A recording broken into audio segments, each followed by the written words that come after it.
My parents gave me some money and kicked me out after my sister was born. My parents gave me some money and kicked me out after my sister was born. 17 years later they want my help. I am 35 years old.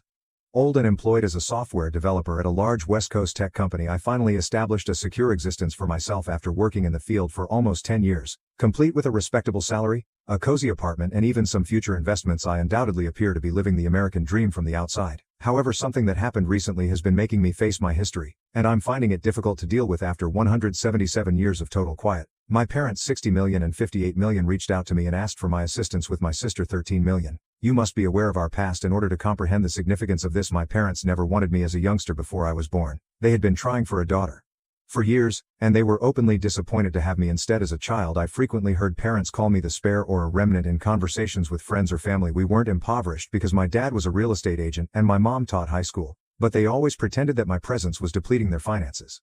I can still clearly recall family get-together, where family members would try to persuade my parents to be thankful for their healthy son. I learned to keep quiet during these conversations, but my parents would still say things like, unless it's a girl we don't really have a child. Yet my aunt would say things like, at least he's smart and well-behaved, or many couples can't have children at all. Their remarks still had a profound impact, especially during family gatherings or holidays. I began to develop a strong interest in computers and programming in middle school. Using whatever resources I could find online, I would spend hours training myself to code in the school computer lab. After noticing my enthusiasm, my computer science teacher began to mentor me and even allowed me to stay after school to work on projects. However, my parents would either nod absently or shift the conversation to their ongoing efforts to have another child whenever I tried to discuss my accomplishments with them. When I was 15, everything changed.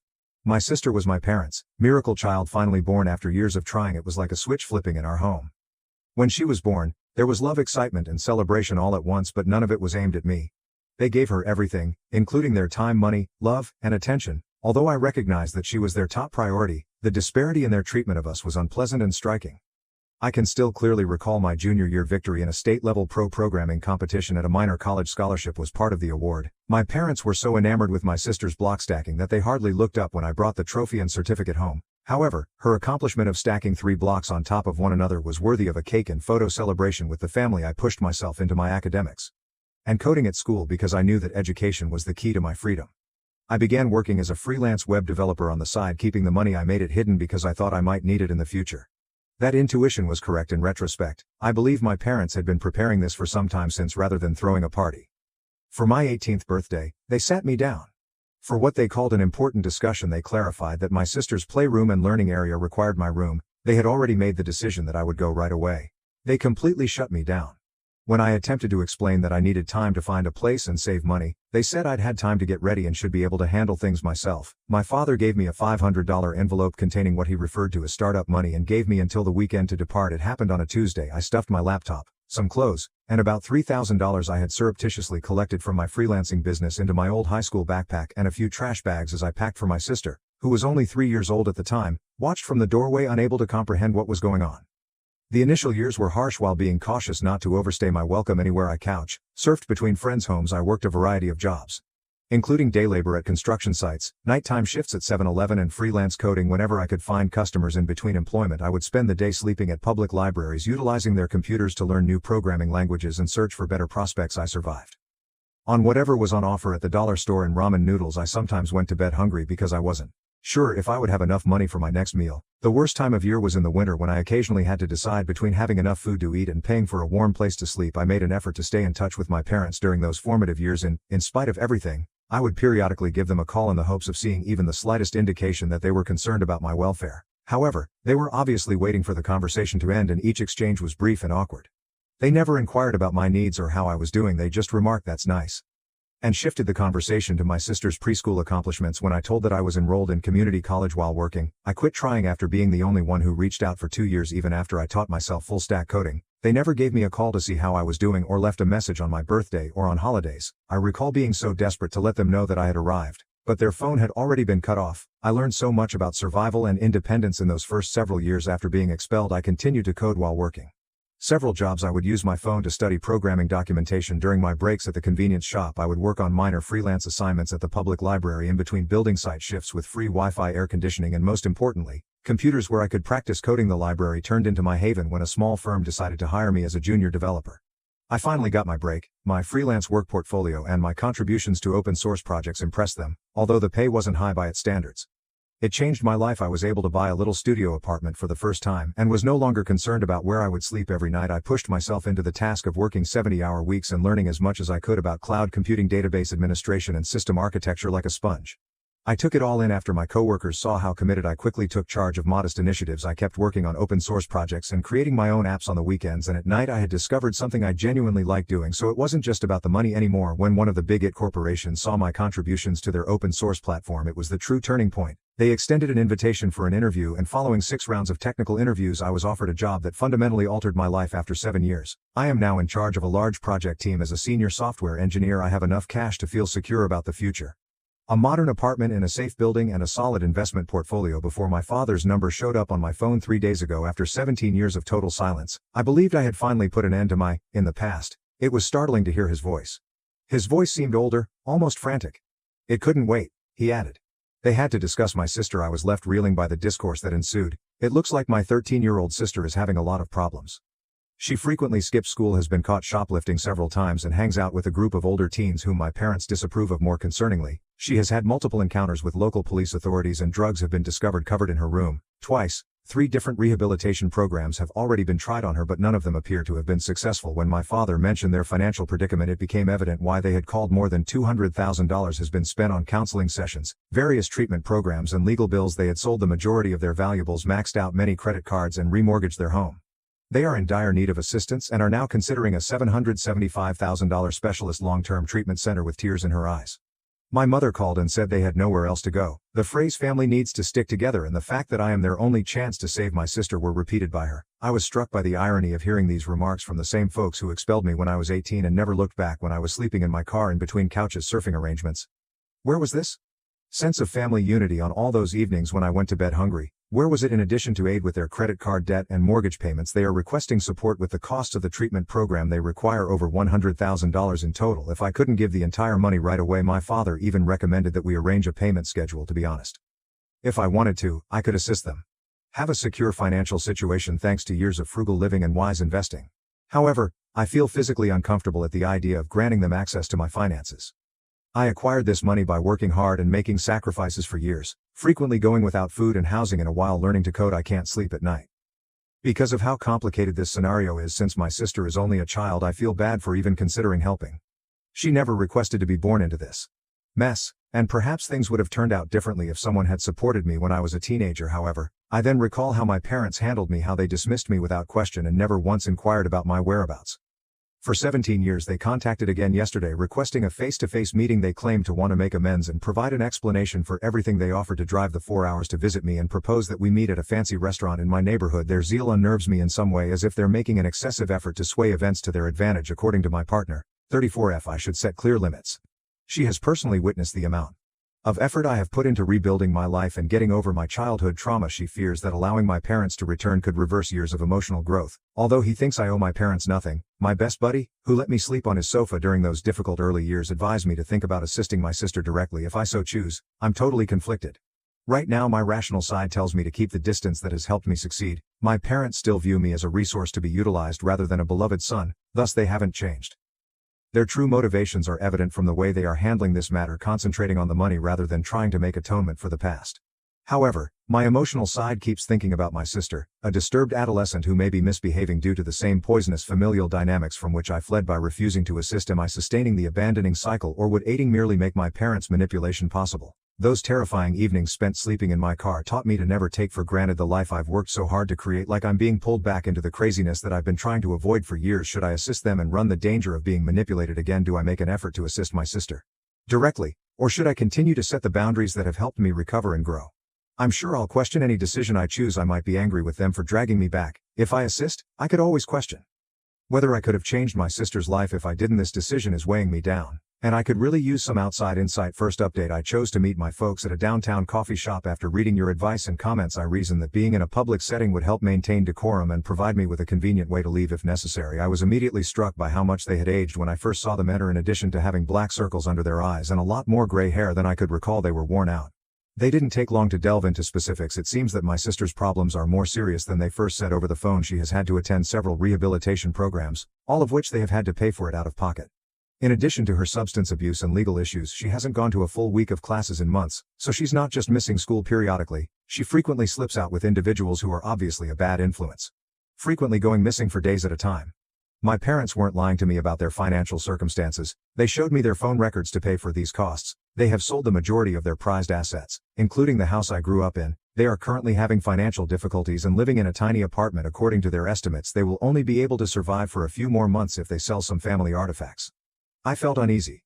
Because of this underlying expectation that pervaded our talk, my duty as their son to assist them was one of the family obligations they are constantly bringing up. They seem to assume that just because we are related, I would step up regardless of what they had done in the past. It was evident from the way they spoke that they hadn't really acknowledged their previous treatment or truly digested how they had wronged me. I could feel all of my previous hatred and rage rising as they continued. None of this was their fault. In their opinion, they dismissed my expulsion at the age of 18, claiming it was just parenting and that they had acted in the best interests of the family at the time. They behaved as though their treatment of me was entirely appropriate. They now expected me to overlook everything and intervene to solve their issues. I came to see that they were seeking a solution, not understanding or forgiveness, and my money was that solution to them. I was their final option because they needed someone to shoulder the financial load of all the choices they had made over the years. I listened to what they had to say before firmly telling them that I was unable to assist them. I clear terrified that when they abandoned me, I had put a lot of effort into starting a life on my own and that I was no longer in a position to help them either morally or emotionally. I was clear that I didn't feel obligated to get them out of a situation that they had established for themselves. My refusal was not well received by them at all. Their tone altered entirely, and their expressions hardened. They accused me of being callous for not assisting my sister, branded me selfish, and claimed that I was leaving my family. Their eyes were filled with disappointment and rage, which I could see. It reminded me of my early years. Nothing had changed. They continued attempting to use guilt to make me feel as though I owed them money. I was more conflicted as I left that meeting, and then when I arrived I feel somewhat relieved that I defended myself and established boundaries. However, another part of me feels bad, as if I'm abandoning them when they're at their lowest. It's difficult to describe. But it seems weird to leave them in this way even if I know they profoundly wounded me. I can't stop thinking about my sister, whom I don't even know, and their predicament. Although I'm sorry for her, I don't think I can help her with it. Hurts to know that even after all these years my parents still only regard me as a tool to solve their problems rather than as a unique person with a life and challenges of my own. It's difficult for me to let go of the guilt. Is it wrong of me to persist with my choice? Should I have looked for a compromise? I can't stop reliving the encounter in my head, questioning whether I made the proper decision. Second update since my last post, which was only a week ago. Things have gotten even more bizarre. Only a few hours earlier I got a call from an unfamiliar number. I heard my sister's voice for the first time. When I responded, I was completely unprepared for this.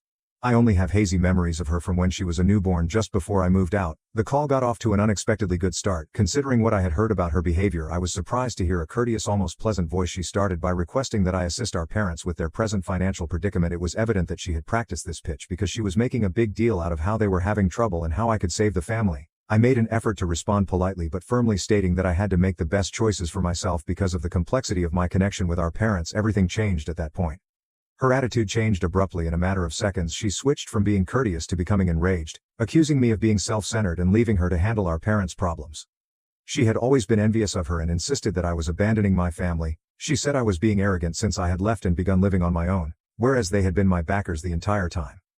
I was stunned by what she said. They had a hauntingly familiar sound, as if she were repeating something she had heard countless times. She talked about my assistance with such arrogance, as though she really thought I had a duty to intervene and make everything right. I was so shocked that I was unable to react. I was being forced to make up for years of decisions I had nothing to do with. This person I had never dated. She hung up before I had a chance to comprehend. In her emotional outburst I tried to make sense of everything as I sat there looking at my phone. What was the source of this animosity? Why did she believe I had left her? I required clarification. I was determined to find out what was happening. So I called my folks. I immediately questioned them whether they had been telling my sister that I had left them and her behind when they first picked up the phone after a revealing silence. They eventually came clean. They had been giving my sister an entirely distorted explanation for my departure for years. They informed her that they had severed their relationship with her out of spite and that I couldn't bear to share their attention with a younger sibling. I was portrayed as a conceited older brother who left the family because I was envious of her. They had completely removed from their story the fact that they had made me feel alienated from the day she was born and expelled me as soon as I became 18. It was as if someone had taken my breath away. My sister has grown up thinking that I was the bad guy in this tale, given that she had been fed misinformation about who I was and why I left. It's no wonder she felt as though I had abandoned her. She had been carefully kept in the dark about the fact that my parents had made me feel unwelcome from birth and had evicted me from the house. That realization caused me to hang up on them. Although it has just been a few hours since our previous talk, they haven't made another attempt to get in touch. I'm upset with my parents for misrepresenting me to my sister and giving her the impression that I abandoned her. But I'm also upset with my sister for snapping at me and demanding my assistance as though I owed it to her. It's difficult to get rid of this resentment, but I'm also experiencing a new form of guilt. I wish my parents had been honest with her about my reasons for leaving. Perhaps my relationship with my sister would have been different if they had. Although I might not have been able to provide financial support to my parents, I could have developed a relationship with my sister and perhaps helped her steer clear of some of these behavioral problems now. Though it seems impossible to repair the harm even if I want to try. As up in the air, my family returned in the worst conceivable way just when I thought I was done with them forever, which makes the whole scenario tiring. It's not that easy for me, even if a lot of commenters have advised me to simply ban my parents and move on. Whatever you want to call me, this is still family. And I believe that I should at least be aware of what's happening even though I'm in no position to provide financial support for my family. I can't help but notice that this is the first time they've contacted me. Nevertheless, I can see that my sister is too engrossed in their version of events to see things any other way, and my parents are still attempting to control the situation to achieve their goals. I'm at a loss on what to do. I can't get rid of the sense that any decision I make will be the wrong one. I'm even more convinced that keeping my distance is the proper decision after the way they've misrepresented the reasons for my departure. I feel bad for my sister. Though her conduct and relationships are obviously being impacted by the skewed perspective of her family history that she was raised with, I wonder if this damage can be fixed or if it's best to leave it alone. Third update. Since my last update, which was a few months ago, I've had plenty of time to think things through and let things calm down. It's been quieter for me, to be honest. But only because I choose to avoid the mess my sister and parents had produced. I'm coming to realize that sometimes taking a step back and avoiding letting their drama takes over my life is the greatest way to achieve serenity. My parents gave me another call about a month after I had last provided an update. I wanted to hear what they had to say, so even though I was dreading it, I picked up. They were even more desperate this time, and they accused me of being dishonest in order to get money from me. They described the dreadful situation. How they were in danger of losing everything and how they wanted me to intervene and make things right. The guilt trip about family is supposed to stick together was their first attempt. When that failed, they resorted to threats, claiming that if I didn't assist them they would ruin my life. They then claimed that I was their only hope, changing their strategy once more to be. Honestly, I felt, they continued to me in spite of everything that had transpired, and they never once stopped to admit how poorly they had treated me. I refused to back down and reiterated that I was unable to provide them with financial support and that I was not responsible for solving their issues. I reminded them that I wasn't responsible for cleaning up the mess. They had made these decisions, of course. That did not make them pleased. For the next month they continued to phone, alternating between threats and guilt trips. They eventually stopped phoning. I assumed they had finally come to the conclusion that I would not give in. I didn't hear back from them for a month, and to be honest, I thought that might be it. However, I received another call. Around a week ago. I nearly didn't answer, but my curiosity about things had only deteriorated. They informed me that they needed to file for bankruptcy. They were essentially starting over with nothing after selling nearly all they owned to pay off their debts. They then revealed even more shocking detail. My sister had moved in with one of her friends and had severed all ties with them even though she is just 13. She managed to move in with a friend's family who my parents claim tolerates her misbehavior. They said it was best that my sister left them because they could no longer see themselves supporting her. When I questioned why they didn't call the police. In a sense, they have also abandoned their second child they initially attempted to place the blame on me. They claimed that none of this would have occurred if I had simply assisted them when they requested it. They said that everything went south because of me. Naturally, they were unable to acknowledge their own responsibility for their acts. I was furious. I bluntly told them that their actions and how they had treated me were to blame for everything that was happening to them. I brought up the topics of how they treated me like a second-class person in my own house, how they neglected me when I needed them, and how they expelled me when I reached 18. I informed them that they continued to try to place the responsibility on me while ignoring the fact that that had an impact on me. At that point, they began to retreat and eventually ceased making excuses. They expressed regret for everything they had done to me and offered an apology. They expressed to me their wish that they had acted differently. They seemed to be saying everything that needed to be said, but it was too late. In addition to the fact that they had ruined my sister's and my own lives, I couldn't simply ignore how they had treated me for years. They were now suffering the repercussions of their decision to push me away. I must admit that I felt sorry for them, but I also realized that I couldn't risk the life I had created for myself in an attempt to mend what was already damaged. I informed them that I needed to keep my distance and that I was unable to assist despite their displeasure. I stood by my choice. I was still upset with them for what they had done to me after I hung up. However, I felt sorry for them at the same time. It's too late now, but I wish they had taken the time to realize what they were doing incorrectly when they had the chance. I've come to terms with the fact that I can't save them, and I'm learning to accept that I have no idea what the future holds for my sister or them. I just know that I won't let their errors disturb my tranquility. They can't drag me back into their mess. I've come too far. I have much more important things to worry about right now, but maybe in the future I'll try to get in touch with my sister once more to see if I can assist her in getting back on track.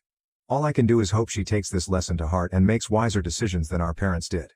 That's about it for me then. I won't be checking in on my family for a very long time, even though I'm aware that this isn't the best conclusion. I've come to terms with it. I sincerely appreciate all of your guidance and encouragement over this trip. It has enabled me to remain steadfast in my choices.